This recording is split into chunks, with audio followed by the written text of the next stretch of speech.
Welcome back to Faith, Frauds, and Falsehoods, where we explore the various cults and religions of the world. Hey, y'all, tonight we're still talking about the Institute and Basic Life Principles. So don't forget to like, comment, and subscribe to help others find us. I always like how excited you are in this intro. So before we get started, right, as a clear reminder to everybody, these are our opinions and not those of our church or employers. So we're talking social issues still again tonight, specifically the impact on families and relationships. So Matt, Families, relationships. what did you find here that you're going to teach me? Oh, let's start with courtship. Okay. Have we heard of courtship before? Yes. Okay, so tell us about what you know about courtship. Oh, well, that's not how this is supposed to go. You just asked me a single yes or no question. It's an alternative to dating, right? Instead of the traditional dating. Actually, my best friend growing up, he and his wife followed a courtship model before they got married. In fact, she was living overseas for 2 years, and they only met each other once. And then when she came home after that 2 years, they were engaged. So it's very, very beneficial for them. They got a lot of talking in, right? Learning about each other more than the passions taking over. So I could see some benefit to the idea of courtship over modern American dating. Well, and the IBLP is not the only people that practice courtship. Yeah.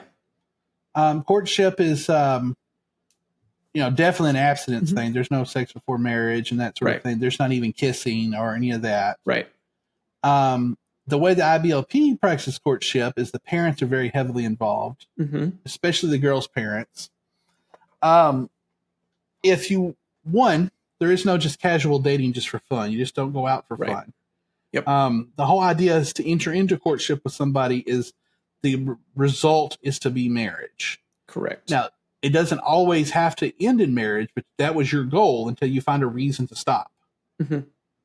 That's very important because that's pretty serious. You're not just casually entering into courtship with somebody. Also, the girl's parents has the whole, as we'll get to, the umbrella of authority. Since the girl's father is her authority, the girl's parents and even your parents, if you're the guy, have to agree to this. Right. And are often very involved.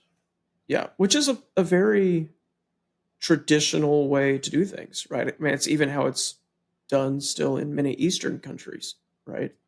The American way is very unique to the West. Well, it's not just American. A lot of European countries, a lot of places do it that same way. It's not a strictly American thing. Well, it's taken its cues from the American way. But it's mostly still just in the West. And so basically the father has to, that's where the whole giving away the bride thing comes from. It's like the woman's property or something. Right. It's not necessarily, an arranged marriage, but there's a lot of arrangement involved with it. So like in the case of the Duggars, that was covered a lot. Basically, these young men, a lot of young men seen them on TV and things, would approach Jim Bob, the father, and say, hey, I want to, courtship your daughter. Yeah. And he'd have to approve that and things. But it also means there's no casual dating whatsoever. Right. And you're never alone with the other person until after you're married. Correct. So you would never be alone with that person you're going to spend the rest of your life with. You're never alone with them until after you're completely married. And of course, they don't believe in divorce, and et cetera. Right. So married's pretty permanent, right? So that's one of their impacts on families. The other thing is this umbrella thing. We'll probably put the graphic up or something about it. I'm sure we probably have in previous episodes. Yeah. They call it the umbrella of protection, where God is at the top, and then you have the husband, and then the wife, and then the kids. And the point is, they always teach there's always somebody you're under authority to. And as I told you before, it's just something that I've been in churches that have taught such a thing. didn't even know this was from Gothard, but Gothard is the one who drew up the whole umbrella illustration. Right. So maybe you listening have heard this in church before. I will tell you that, it's something that we practice in our family. We call it biblical submission and things. But I will tell you, this whole illustration and stuff is not in the Bible anywhere. There's something extra biblical about that for sure. Because of this gets pushed so much that everything in there, Gothard teaches, and this is what we weren't taught to this extreme, is that Gothard teaches is that you step outside of that umbrella, your Satan's going to get you, basically. Right. Hey, step out, you do wrong, Satan's going to get you. And this is one of the things he used while abusing young women, was he would often be under the threat of, well, if you go against me, I'm head of this organization, so you're stepping out of the umbrella of protection. Right. And so Satan is going to get you. I'll have to make sure the graphic is up, right? That idea, right, is removing the umbrella of Christ, right? Because if you step out from the umbrella of your husband, right, you're still under the umbrella of Christ, right? Don't put common sense into this now. But that's what cult leaders do, right? Is they take something that should make perfect sense and they tweak and they twist it. I don't think we've even mentioned so far, Bill Gothard was never married. He never had kids. So where's he on this umbrella anyway? I can tell you where he probably would place himself. Right. At the top, right? Mm-hmm. This is something, it's crazy. Yeah. So I say that this umbrella thing was pushed so much that if you ever stepped outside of it, you were susceptible to Satan at that point. Yeah. The other thing that was really impactful on families' relationships was homeschool. That was the ATI. Yeah. He really pushed homeschool, that a good Christian family, a good Gothard family would homeschool their children. And I've listened to stories of people who grew up in the IBLP, and over again, it's parents who were looking for a homeschool option and found this curriculum, and then they just kind of got more and more into it. Yeah. We discussed previously that the curriculum's changed a little bit over time. They've sanitized it a little bit. It used to have a little crazier stuff in it than it does now, but it still has crazy stuff in it. Yeah. I'm going to stop you for just a second because you said something, right? I know we're not to the response episode yet, but the way that you said it says volumes, right? You said that Gothard teaches, right? If you want to be a good Christian family, you homeschool. If you want to be a good Gothard family, you homeschool. Well, he didn't use that term, Gothard family, but yeah. No, he didn't, but you did. Yeah. Right? Because you recognize that everything that he's built around himself is to be a good Gothardite. Oh, yes. Right? And, as we get to the response, that's going to come up again. Yes. And so this homeschooling thing. So listen, I don't think homeschooling in itself is necessarily a bad thing. I have some great friends who homeschool their children. Yep. Do a great job at it. They're socialized. They're super smart. I've never met anybody who homeschools properly whose kids aren't super smart. Right. I've met people who very poorly homeschool their children, but I've also met people who get very poor education in public schools too. So, and I've met people who say they homeschool, but really just an excuse to not send their kids to school. Yep. When I was in youth ministry, that was an epidemic. So many kids who just weren't really schooled at all, and it was crazy. Yep. Excuse me. Yeah, we had similar things in our school. There were kids that just didn't like going to school, so parents said, "Well, we'll just homeschool you," and it never ended well. Yeah.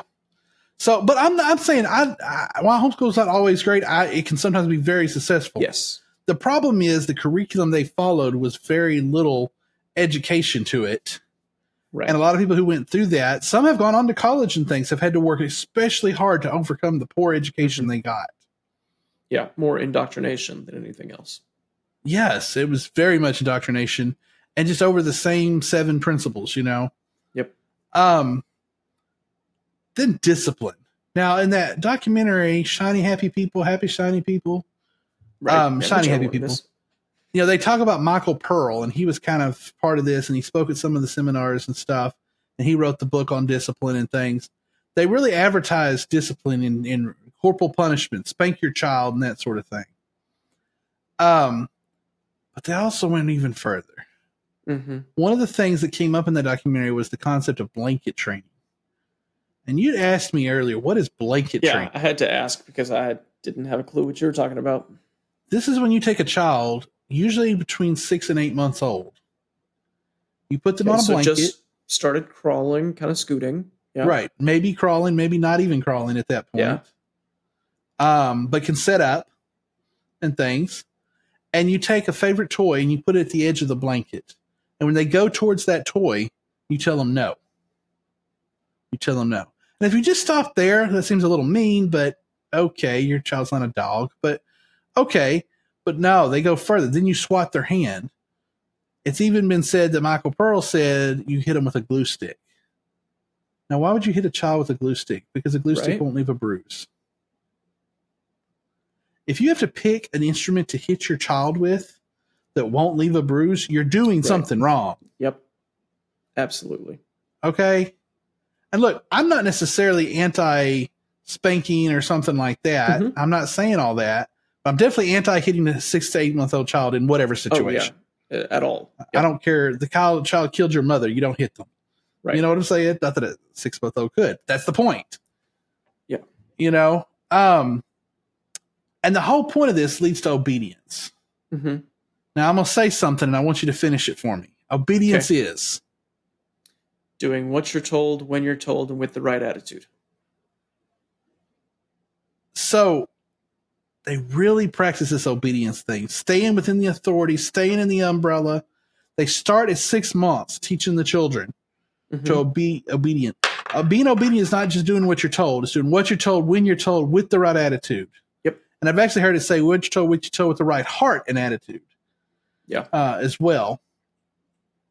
Again, I told you that I was involved in a church before that taught this umbrella, and we also were taught this obedience thing. Absolutely. We were too. That was drilled into us. Repeating it over and over again.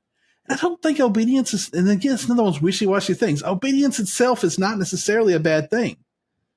You want your children to be obedient. Yep. I take pride that if I say to my son, do X, Y, Z, he'll do X, Y, Z.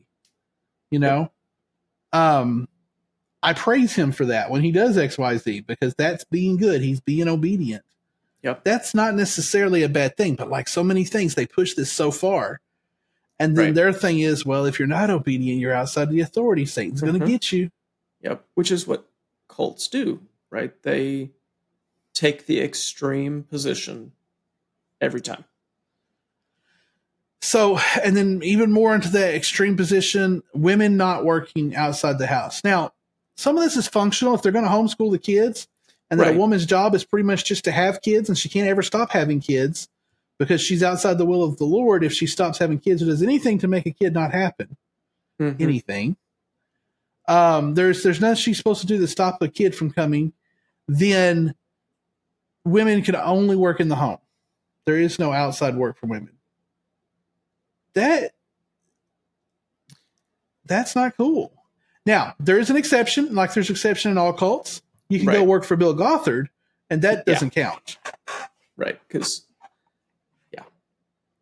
so basically in this group, a young girl grows up, and her goal is to grow up, have a courtship, have her father approve of somebody.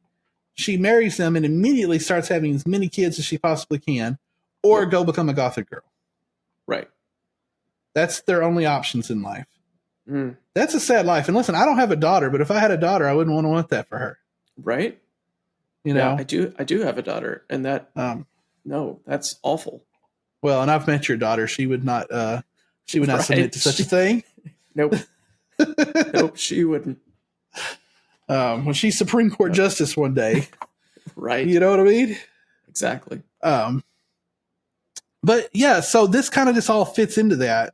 And it's oppression is what it ends up being to. What seems like family values, when they keep pushing and pushing, they take it all this far. Yep. I'm for family values. I'm for a traditional family when the people choose to do that. Right. but they just push it all this far. So that's pretty much our episode on impact of families and relationships. They really have a very strict version of what a family looks like. Right. And they believe if you step outside of that, you're in sin and Satan will get you.